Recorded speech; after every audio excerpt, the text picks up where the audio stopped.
Kalau korang nak cuba makanan yang pedas, sedap dan yang paling penting mengenyangkan, anda wajib cuba satu menu ini di Chan Marie Chan.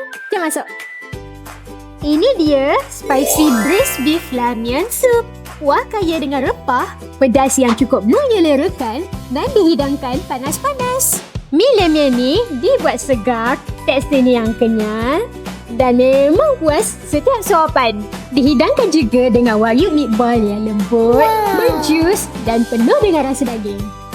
Yang paling saya suka, hidangan ni berkuah. Jadi, makan semangkuk pun memang rasa puas. Kalau korang belum cuba lagi menu ni dekat Chan Marie Chan, korang kena datang. Pedasnya yang tak berapa pedas, mi-nya pula kenyal dan daging ni pula lembut. Kalau semangkuk ni memang puas makan.